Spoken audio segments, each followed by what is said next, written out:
Assalamualaikum warahmatullahi wabarakatuh. Alhamdulillahirabbil alamin. Wassalatu wassalamu ala asyrofil anbiya'i wal mursalin wa ala alihi wa sahbihi ajma'in.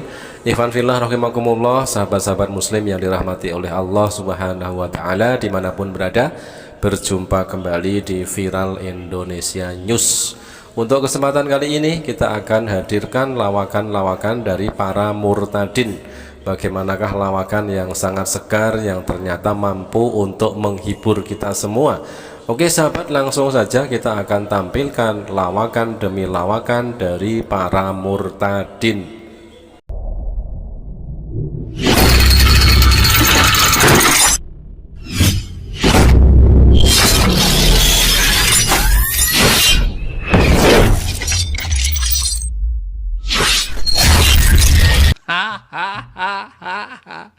Cari donasi, saya sedang mencari donasi untuk sumbangan kitab Lato-Lato.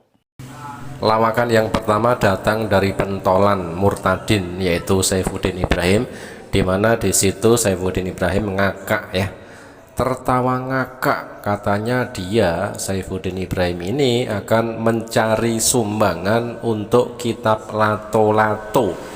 Untuk apa dia harus mencari sumbangan ya? Apakah donasi atau perpuluhan yang diterima Saifuddin Ibrahim selama ini sudah memang benar-benar macet sehingga dia harus mengemis donasi untuk kitab Lato-Lato? Saifuddin Ibrahim yang kita kenal selama ini adalah memang pengepul donasi. Donasi terbanyak ketika dia menggalang donasi untuk MKC. Terkumpul 1,5 M, tapi entah kemana uang tersebut ya, apakah disalurkan semua ataukah sebagian ada yang dibawa kabur ke Amerika, kita juga tidak tahu. Dan beberapa bulan yang lalu Saifuddin Ibrahim ini sempat ngemis donasi dengan memaksa semua umat Kristen untuk mendonasikan uang sejumlah 20.000. Untuk apa? Untuk potong rambut ya. 20.000 tidak masalah, yang penting rutin, silahkan kirim ke rekening donasi, rekening BCA saya. Seperti itu Saifuddin Ibrahim keluar-keluar ya. Dan itu pun gagal sahabat, ternyata tidak ada yang mengirim donasi. Terbukti sampai sekarang rambut Saifuddin Ibrahim masih acak-acakan, belum sempat dipotong. Artinya donasi untuk pengumpulan untuk potong rambut Saifuddin Ibrahim gagal. Apalagi dia ingin ngemis donasi lagi di sini. Saat ini Saifuddin Ibrahim ingin menggalang donasi, mencari donasi untuk kitab Lato-Lato. Puji Tuhan. Apa kabar semuanya? Saya percaya kita semua ada dalam kuat kuasa pengasihan tangan Tuhan Yesus.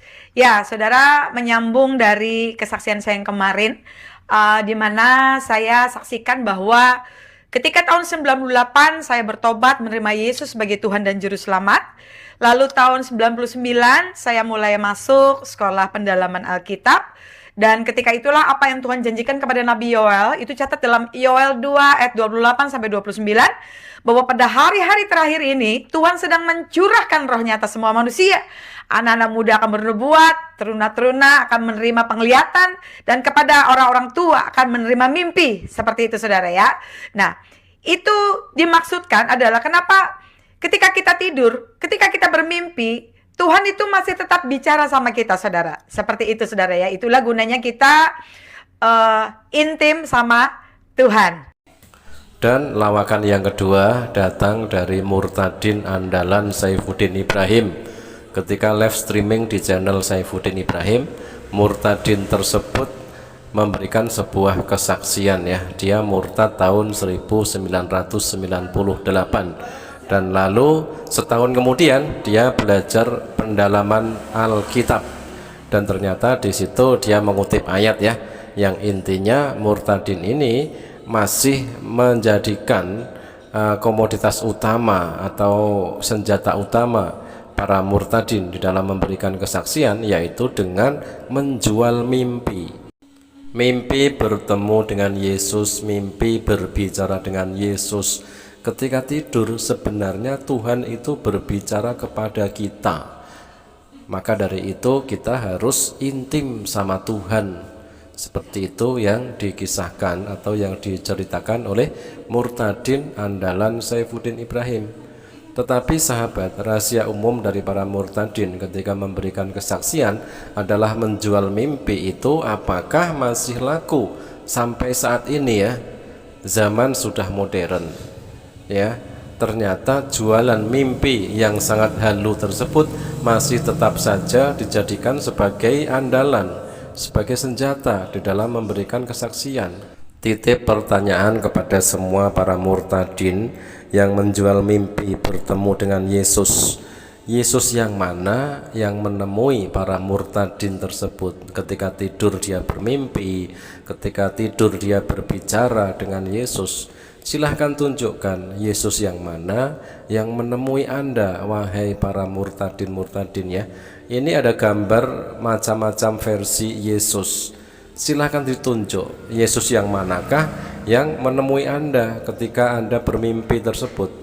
Jika Anda menunjuk satu gambar ya, Anda katakan itu tepat, itu mirip Yesus yang menemui saya dalam mimpi. Apakah lantas gambar yang lain salah? Aku tambah bingung teman-teman. Aku kan tadi ngetik mukjizat Muhammad, mukjizat Nabi Muhammad gitu ya. Kok yang keluar Matius pasal 28 ayat 18 sampai 20. Lawakan selanjutnya datang dari seorang perempuan yang ngaku murtadin juga, di mana ketika dia memberikan kesaksian, dia mengatakan dia mencari di Google ya dengan kata kunci mukjizat Nabi Muhammad SAW. Dan dikatakan oleh sang murtadin ini yang muncul adalah Matius ayat 28 dan seterusnya. Ini adalah sebuah bentuk penipuan dan sebuah kebohongan yang sangat nyata. Sangat menghibur sekali memang kekonyolan, kebotolan dan penipuan yang dilakukan oleh para murtadin tersebut. Sahabat, silahkan buktikan sendiri ya, kita tes apakah pengakuan dari murtadin yang mengetikkan kata kunci di Google dengan kata kunci mukjizat Nabi Muhammad SAW yang muncul adalah Matius ayat 28. Kita langsung praktekkan, kita coba ya. Ternyata ketika kita mengetikkan kata kunci mukjizat Nabi Muhammad SAW, di situ yang muncul adalah kitab suci Al-Quran. Subhanallah, Al-Quran adalah mukjizat terbesar Nabi Muhammad SAW. Dan sangat jelas bisa kita ketahui bahwa pengakuan dari murtadin ya yang terakhir tadi ternyata adalah sebuah bentuk kebohongan dan penipuan ya.